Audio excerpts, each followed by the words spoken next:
श्री दुर्गा देव्ये नमः। श्रीमद्देवी भागवत महापुराण नवम स्कंद अध्याय 27। अश्वपति द्वारा सावित्री की उपासना तथा फलस्वरूप सावित्री नामक कन्या की उत्पत्ति, सत्यवान के साथ सावित्री का विवाह, सत्यवान की मृत्यु, सावित्री और यमराज का संवाद। भगवान नारायण कहते हैं, नारद, जब राजा अश्वपति ने विधि पूर्वक भगवती सावित्री की पूजा करके इस स्त्रोत से उनका स्तवन किया, तब देवी उनके सामने प्रकट हो गई।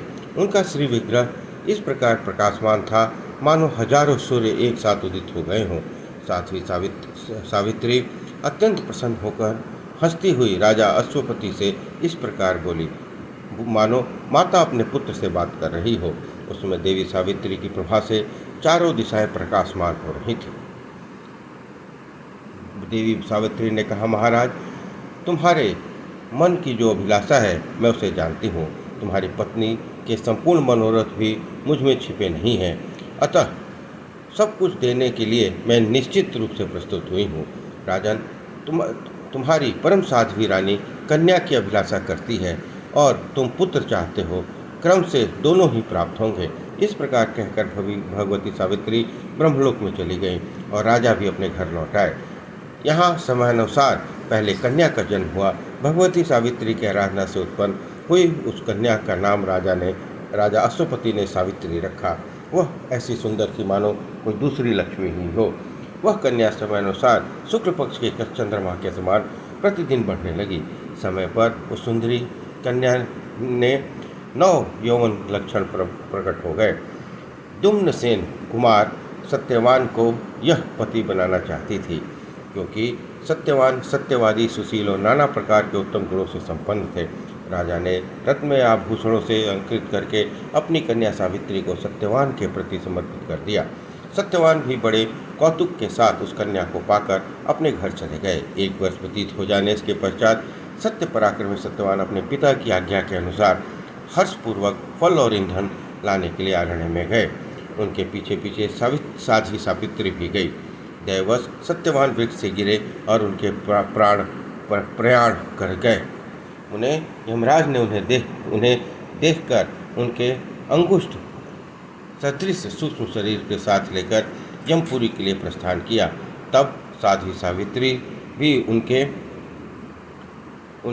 पीछे लग गई। संयमी पुरी के स्वामी साधु श्रेष्ठ यमराज ने सुंदरी सावित्री को पीछे पीछे आते देखकर मधुर वाणी से उनसे कहा। धर्मराज ने कहा, अहो सावित्री, तुम इस मानवीय देह से कहाँ जा रही हो? यदि पतिदेव के साथ जाने की तुम्हारी इच्छा है तो पहले इस शरीर को त्याग कर दो। मृत्यु लोक का प्राणी इस पंच भौतिक शरीर को लेकर मेरे लोक में नहीं जा सकता। नश्वर व्यक्ति नश्वर लोक में ही जाने का अधिकारी है। साध्वी, तुम्हारा पति सत्यवान भारतवर्ष में आया था, उसकी आयु अपूर्ण हो चुकी है। एक एव अपने किए हुए कर्म का फल भोगने के लिए अब वह मेरे लोक में जा रहा है। प्राणी का कर्म से ही जन्म होता है और कर्म से ही उसकी मृत्यु होती है। सुख, दुख, भय और शोक ये सब प्राणी के कर्म के अनुसार प्राप्त होते रहते हैं। कर्म के प्रभाव से जीव इंद्र भी हो सकता है।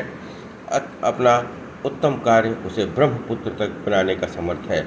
अपने शुभ कर्म की सहायता से प्राणी श्रीहरि का दास बनकर जन्म आदि विकारों से मुक्त हो सकता है।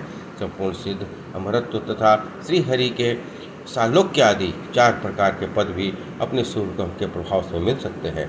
देवता, मनु, राजेंद्र, शिव, गणेश, मुनिंद्र, तपस्वी, क्षत्रिय, वैश्य, मलेच्छ, स्थावर, जंगम, पर्वत, राक्षस, किन्नर, अधिपति, वृक्ष, पशु, किरात, अत्यंत सूक्ष्म जंतु, कीड़े, दैत्य, दानव और असुर, ये सभी योनियाँ प्राणियों को अपने कर्म के अनुसार प्राप्त होती हैं।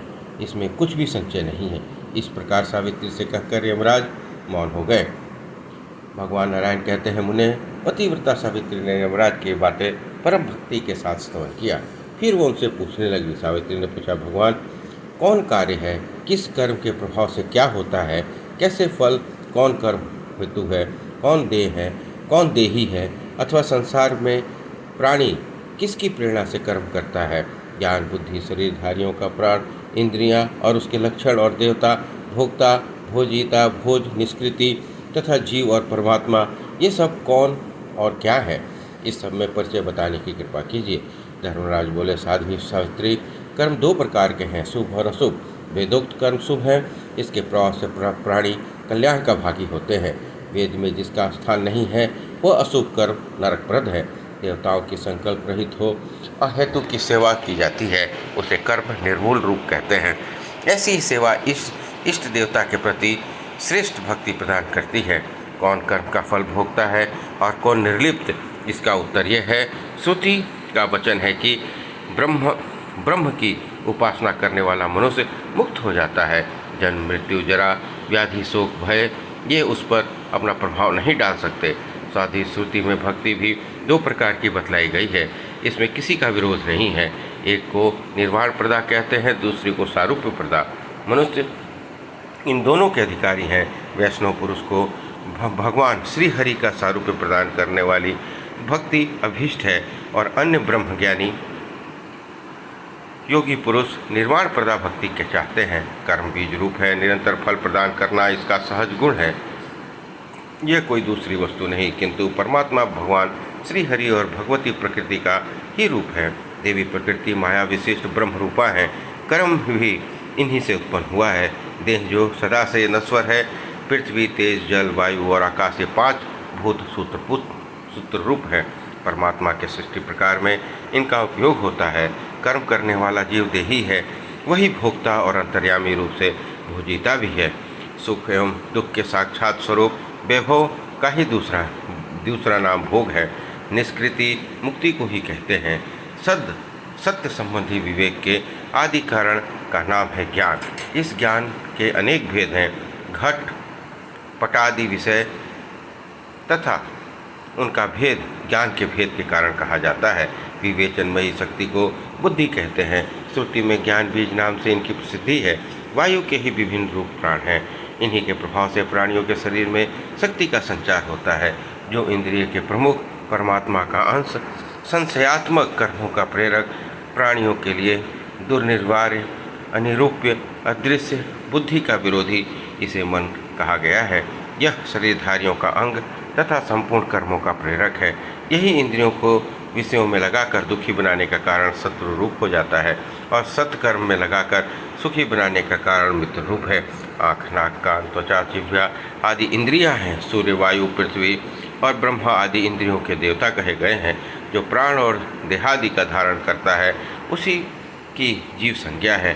प्रकृति से परे जो सर्वव्यापी निर्गुण ब्रह्म है उसी को परमात्मा कहते हैं। ये कारणों के भी कारण है। वत्से, तुम में जो कुछ पूछा है यह सब मैंने समय शास्त्रानुसार बतला दिया। यह विषय ज्ञानियों के लिए भी परम ज्ञानमय है। अब तुम सुखपूर्वक लौट जाओ। सावित्री ने कहा, प्रभु आप ज्ञान के अथाह समुद्र है। अब मैं इन अपने प्राणनाथ और आपको छोड़कर कैसे कहाँ जाऊँ। मैं जो बातें पूछती हूँ आप मुझे बताने की कृपा करें। जीव किस कर्म के प्रभाव से किन किन योनियों में जाता है। तात कौन कर्म सर्वप्रद है और कौन नरकप्रद।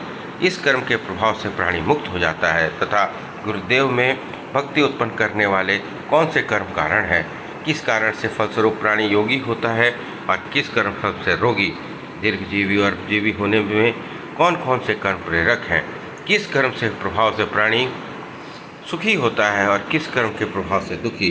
किस कर्म के से मनुष्य अंगहीन, एकाग्र, बधिर, अंधा, पंगु, उन्मादी, पागल, अत्यंत लोभी और चोर होता है। एवं सिद्धि और सालोक्य आदि मुक्ति प्राप्त होने में कौन सा कर्म सहायक है। किस कर्म के प्रभाव से प्राणी ब्राह्मण होता है और किस कर्म के प्रभाव से तपस्वी। स्वर्ग आदि भोग प्राप्त करने होने से कौन सा कर्म साधन है। किस कर्म से प्राणी वैकुंठ में जाता है। ब्राह्मण, गोलोक, निरामय और संपूर्ण स्थानों से उत्तम पाधाम है। किस कर्म के प्रभाव से उसकी प्राप्ति हो सकती है। कितने प्रकार के नरक हैं और उनकी संख्या कितनी संख्या और उनके क्या क्या नाम हैं और कौन किस नरक में जाता है और कितने समय तक वहाँ यातना भोगता है। किस कर्म के फल से पापियों के शरीर में कौन सी व्याधि उत्पन्न होती है। भगवान मैंने ये जो प्रश्न किए हैं ये सब उत्तर देने की कृपा करें। इस प्रकार श्रीमद्देवी भागवत महापुराण 9वां स्कंद अध्याय 27 और 28 संपन्न हुआ। बोलिए दुर्गा महारानी की जय।